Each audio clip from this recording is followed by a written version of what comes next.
Loss એન્જલિસની ભીષણ આગમાં હોલિવૂડની અનેક સેલિબ્રિટીના મકાન રાખ, ઇમરજન્સી જાહેર કરાઈ. અમેરિકામાં કેલિફોર્નિયાના લોસ એન્જલિસ વિસ્તારમાં મંગળવારે તેજ હવાના કારણે ફેલાયેલી જંગલની આગ બેકાબૂ બની હતી. કેટલીક જગ્યાએ 97 કિલોમીટર પ્રતિ કલાકની ઝડપે પવન ફૂંકાતા આગ વધુ ફેલાઈ હતી. આગના કારણે 1000થી વધારે ઘર બળીને ખાખ થઈ ગયા છે. હોલિવૂડ સ્ટાર્સના બંગલા પણ બળીને ખાખ થઈ ગયા છે. હજારો લોકોને સુરક્ષિત સ્થળોએ ભાગવું પડ્યું હતું. આગ ફેલાતા લોકો ઉતાવળમાં પોતાના વાહન પણ ત્યાં મૂકીને ભાગી ગયા હતા.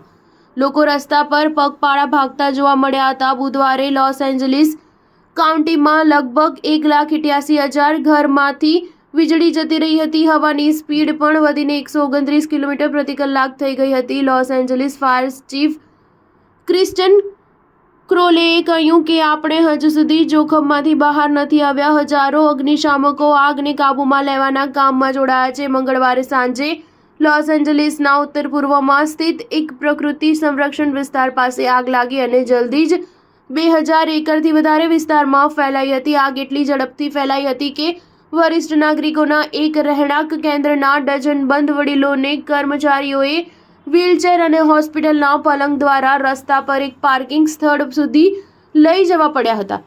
તેઓએ ત્યાં પહેરેલા કપડે જ એમ્બ્યુલન્સ અને બસની રાહ જોવી પડી હતી. થોડા કલાકો પહેલા શરૂ થયેલી આગે શહેરના પેસિફિક પાલિસેડ્સના નજીકના 5000 એકરથી વધારે વિસ્તારને પોતાની લપેટમાં લીધા, જે સમુદ્ર તટે આવેલો એક પહાડી વિસ્તાર છે. આ સાંતા મોનિકા અને માલિબુ વચ્ચે સ્થિત છે. અહીં ઘણા ફિલ્મ, ટેલિવિઝન તેમજ સંગીતના વિખ્યાત લોકો રહે છે. આગના કારણે ભાગવા માટે મજબૂર લોકોમાં જેમી લી કર્ટિસ, માર્ક હમિલ, મેડી મૂર અને જેમ્સ વુડ્સ જેવા સ્ટાર્સ સામેલ છે.